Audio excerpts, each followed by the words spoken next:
Hello and welcome, I'm Tim and this is TimBatSea. This video we're in the infamous hole. This is a little spot where you got to get in around a ship dock, which is directly in back of where the camera is right now. And you can see there's a dock on the inside here and a dock on the other side. Fortunately today we don't have a ship at the dock, so that's good. The bad news is we do have a little bit of wind. And that always makes things a little bit more exciting. But we have an assist tug. And the thing that's kind of interesting, I've told you before that wind works more on a light barge and tide or current works more on a loaded barge. And I end up struggling with this a little bit, but you'll see how it goes. Here comes our assist tug now. And I really apologize. We brought a barge, I think it was this one. We may have brought this one in here the other night, and there was a bigger barge on the other side, and the wind was blowing 35 or 40, and it was a job I was really proud of getting in here.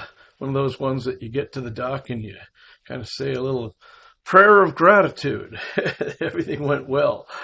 Unfortunately, I didn't film that, and I didn't do that because it was dark, and my cameras just don't pick up very much at dark. So I figured I'd show you this on the way out. Now, the thing that you don't see, and hopefully I'm working right now. I think I'm getting to the end of these videos, where the new videos I'm starting to work with a 360 camera, and so hopefully we'll be able to show you more. And also chart plotting and all that sort of stuff. But right now, what you have to know is right directly in back of us is the T-dock. You know, the dock that comes straight in back of us, and that's where a ship would normally go. Then to the right, to the back, you know, basically where the corner of the screen is on the right-hand bottom of the screen, there's a huge case on, and I've got to get the port side of the barge over there and get out, and I can't just pull this thing straight off the dock. What we have to do is get at an angle, because it's not a square thing. Where this is lined, where our barge is lined up straight, the other the barge on the right hand side is kind of at a 40-degree angle in there. So in order for us to have room, I've got to kind of get the barge, the stern, closer to the barge on the other side and back it up. So I've had my assist tug go up here and put up a line. This is, if you think this is a different, or a tug that looks a little different than the ones that I usually run, you are correct. This is what we call a push tug. So basically underneath the water, it looks very similar to our tug, but instead of having a pointed, what we call a model bow, we actually have it's squared off like this, and this works really well for pushing. It's not the ideal boat to use for an assist job. This is another company that we've hired to help us get out of here, and I was really fortunate. The captain on this did a great job. He had brought me in the other night and did a great job with that, and I was really confident with him on this one. And the hard part is that he's put his line up here, and he can't just back straight, because if he backs straight, perpendicular to the tug, he'll hit the barge on the other side. So he has to kind of do a little dance, I guess you could say, a little maneuver where he is going to be still pulling, but more flat with the tug. And that'll make sense here in a little bit, so bear with us. Right now, the guys are letting the lines go. I've checked in with traffic. For those that aren't familiar, in this harbor and many harbors, but this one in particular, we are regulated by the Coast Guard, and the Coast Guard has something called VTS, or Vessel Traffic Surfaces, kind of like air traffic control for maritime stuff. So you check in on one channel and you give them the particulars of who you are and how big you are and how much water you need and that sort of stuff, where you are and where you're going, and then they make sure that you don't have any surprises along the way. You know, like they'll tell me what I should expect. I should expect this barge, this ferry, and maybe this container ship or whatever.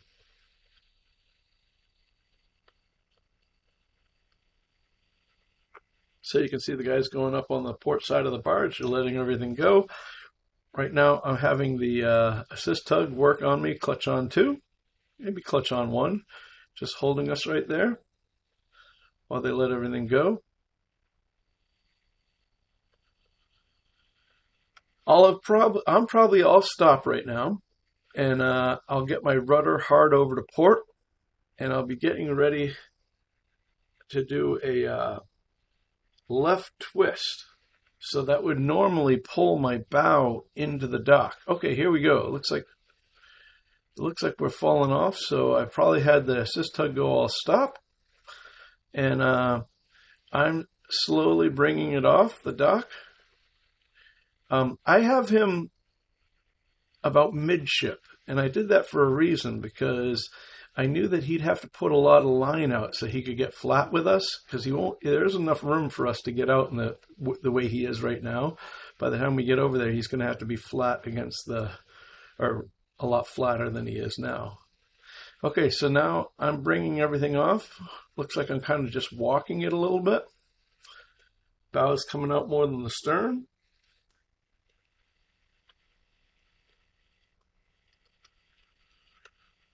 And at this point, this is kind of where I'm feeling everything out, how the tide and the wind are working on everything. And you can see he's got a little quick water. He's moving around there, getting in position. He's probably getting nervous about his stern getting over to the other barge. And that's something that we don't want to touch at all, because they're loading or discharging or whatever. Okay, so now I'm starting to do my left twist, and that's where the bow is coming in. So I'm starting to have him back, because I don't want to get that bow into that catwalk. You can see there those 3 big clusters over there that hold us off, but they won't hold us off that catwalk. I have to get a big angle, but I don't want to get too much. So my idea is, by doing a left twist, it's lifting the stern of the tug and barge, me and the barge here, from left to right. But unfortunately, it's bringing the bow from right to left. So I'm having him work on me very gently. And as he does this, I'm going to have to move forward a little bit to get by the cluster that is in back of us. That's that one that I told you I was having trouble with. Yeah, I haven't had trouble with it yet, but I do. It didn't come over as well as I wanted it to. The tide was running a little bit harder than I expected. So now he's working. You can see he's working at an angle, trying to hold, by him giving me pressure, holding that bow off of that catwalk. I can work against that, doing that counterclockwise twist, and that's lifting me off. And you can see we're coming off really nicely now. I've made a security call on channel 13 right now to let all the local boats in the area know that I'm going to be coming out of the hole here. And when I say the hole, as we back up, this camera will show you a lot more. And like I say, hopefully in future videos, you'll be able to see a lot more with the equipment investments that I've made here. So I'm trying to get, I don't want the bow to get over in that catwalk, but I want to get the stern over towards the barge and get as much angle as I can. So my deckhand is telling me how much room I have ahead to the catwalk ahead of us, or the pipeline ahead of us, and the catwalk over to the left-hand side. So you can see the assist tug is doing a great job, where he's kind of pulling on me a little bit over there. And that's a very difficult maneuver to do. Now, there's always somebody in the comments that's going to say, oh, you should have a tractor tug. And a tractor tug would be able to pull at any angle and do really well. Unfortunately, the reason why we don't use a lot of tractor tugs is that tractor tugs are very expensive and they cost a lot to hire out. And so if we can do it, and it takes a little bit more time or whatever, maybe skill, we could do it with a conventional tug. remember, at the end of the day, it's not about the ease of the operator. It's about a company being profitable. And so, yes, there are better ways or more efficient ways to do this, but they cost more money. And so because of that, we work with the tools we have. Now, at this point, I'm getting a little apprehensive because he is flattened out alongside us, which I know isn't going to help him pull. I need him to pull from left to right. And you can see I'm falling into that catwalk. I think at this time we probably had about 8 or 10 feet off the corner of the barge to the catwalk. You can see I have my deckhand right up there in the corner, and he's calling distances.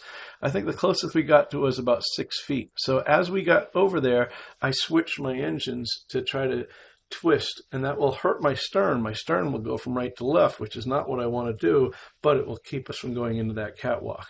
And then by doing that, I slow everything down and give this guy some time to get in a better position.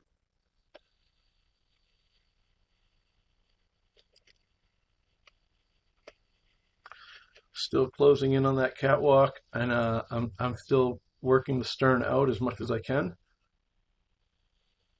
Unfortunately, we're not right now. Hopefully in the future we'll have this squared away, but we're not able to listen to the radio calls. But it was really, my deckhand did a great job calling me in where I can get close to the catwalk. I just can't touch it. And so, you know, if I pull the bow right out, then I'd be at the wrong angle. Remember, I still want to come over another 20 degrees to be able to get over there and slide everything closer to that barge on the right-hand side, because right now I'm probably right in line with that cluster that you'll see when we back up. So now the assist tug is being very careful to try to twist around without putting any pressure on us.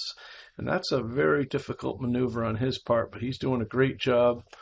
And he ends up, and what's good about that is because he has the length in his line, he's able to get and shoot in the corner there so that he won't hit the barge when he backs. And now he can really back, and I can really start putting a lot of power on and try to get this thing swinging, you know, move everything closer to the barge on the right-hand side. So he's in a good position now. I'm feeling a lot better. You can see the bow is coming off. And remember, if you look straight ahead, you can see the mast, the light mast at the end of the barge. And I use that. I line that up with my eye to the mast and anything on the shore. And that shows me whether it's falling in towards the dock or out. And I'm listening to my deckhand all the time. So now you can see we're getting closer and closer to the barge over here, which is good. And you can see why I had to move. Well, you can't see why I had to move ahead. I had to move ahead to get by the cluster behind me. But if I had put the assist tug all the way up in the bow, it would be harder for him to pull the whole barge out. He just pulled the bow over. And so this way I can use him to pull more of us out, but it also gives him more room because he can get up there. And I'm not really concerned because right now I've got so much tide pushing me from right to left. All right, and we're back. Yeah, so we're moving over all the time.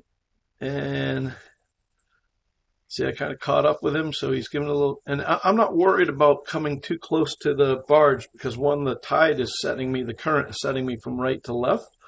And also, if we were coming over to the barge, I just have him flatten out and he'd be a big fender for me. We don't want to hit the barge, but that would be my plan B just in case. Now you can see I'm getting more angle, having him try to hold as much as he can while I'm trying to get out. And not only do I have to get the stern of the tug by that cluster, but then I have to go another 20 feet to get it out by the barge. So I'm having my deckhand tell me when he can see down. He's up in the bow in the port bow. He's looking down the flat of the barge, and when he sees daylight past that cluster, he says, "You're good," and then I can back down really hard. And now I think that's what's happening right now is I'm backing pretty good right now, and the assist tug is going to ride along with me, trying to give me a little bit of left wheel to kind of hold that bow up a little bit. But even if the bow comes over to the left, as long as it doesn't get over to the catwalk, which I don't think is going to be an issue right now, we should be fine, because as soon as I can get a piece of the barge on that cluster, and that cluster is fendered up really, really well just for this. So if I can get the barge on some of that cluster, I'll be able to just slide right back, and it won't be an issue. So you can see we're moving back right now. My assist tug's doing exactly what I want. He's keeping that line tight, and he's there. You can see a boom is coming into, this is an oil boom, a containment boom. This is the thing that if any oil were to go overboard, it'd be, it floats on the water, so this holds it all in place. That, you might say, oh my God, he's going to get in trouble with that. That'll blow right out of the way when he comes by here. And my quick water from going astern will help to push it out of the way as well. So we're backing up. Everything's looking good. No longer is the dock on the left-hand side of that catwalk an issue now. I'm looking on the chart plotter to make sure that nobody's coming, looking out the windows. I've made a security call. Traffic knows that I'm checked into the system. There's the cluster. The cluster is just showing up right now. And like I say, thank God it's all fendered up there really, really well just for this, because this happens quite a bit. Now you can see that boom is getting over there on by the push tug, the assist tug, and it just goes right around him. So it's not an issue at all. And he might even, I don't know, but he might even just be working on his inboard engine, the engine that's close, his starboard engine there, so that it doesn't suck it in. Okay, so now we're falling off all the time from the, and what happens is once that cluster gets by the pivot point of the barge, the tide is going to be grabbing the stern of the tug and going from right to left, and that lifts the bow from left to right. So now I can breathe the sigh of relief. My deckhand has told me that I'm clear. Everything will be clear up in front of me. I've got the rudder hard to starboard, and I'm still backing, but I'm coming ahead on my port engine just a little bit to get this thing rolling around. I believe, if I remember correctly, I had a unit coming behind me, and I had it timed that as long as I didn't mess around, if I got going, he wouldn't be an issue. And I called him, and he even said that he was going to be on the other side. He saw me coming out. He was going to be on the other side of the channel, so that's great.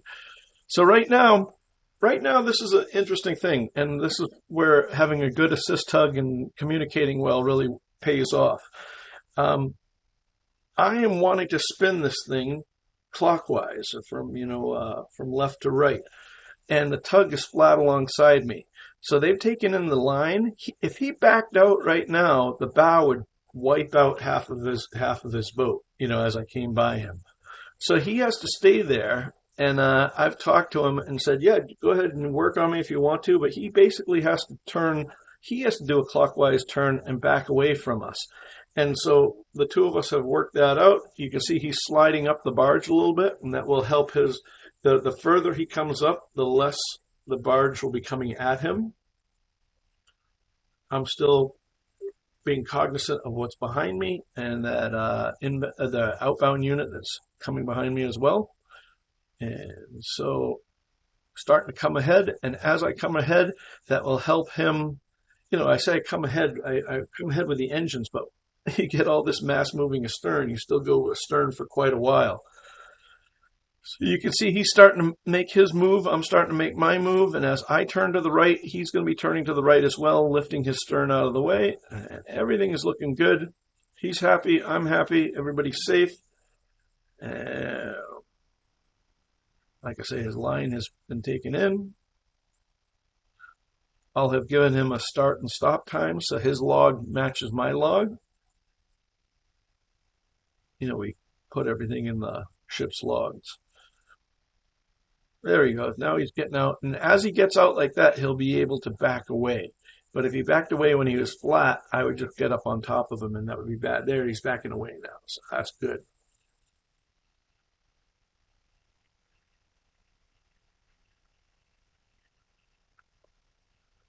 This is at the end of November. Very cold out there, a lot of wind. Doesn't look like it's that windy there, but believe me, it was. Like I say, a barge with this load on there, the wind doesn't act on it as much as the tide does. The tide really does. But you can see he's really backing hard, and I'm coming ahead pretty hard. Because I'm trying to come ahead hard so that I give the guy behind me some more room. And the guy behind me isn't like a super large container ship or anything like that. He's just another tug in a tow. And like I say, he and I had worked it out on the radio before, so everything is looking good at this point. I can take a nice big breathe, and everything's good.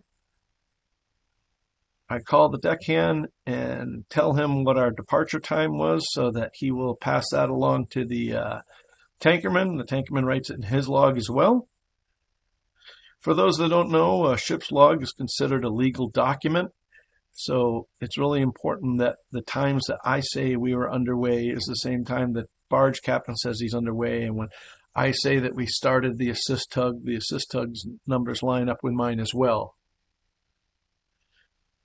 And we're off to our next job. So that's about it. Like I say, hopefully I'll get it with I've been playing with the new cameras and trying to get everything right, and I've messed up like 3 different times. So hopefully I'll get it down, and in the future you'll be able to see how that whole hole works. It's hard to get in there. And anyway, thank you for watching. I really appreciate it. If you like these sorts of things, please subscribe and throw us a like, a share, all that sort of good stuff. And we'd love to have you on our Patreon crew. I'll put a link in the description. Patrons get early access to ad-free videos and private stuff too. And if you haven't already, check out my other channel, SV Paquita. We're going down to, we just went down to Florida, and I've got some fun videos about that. Link in the description. Take care, be safe, and I'll see you on the one.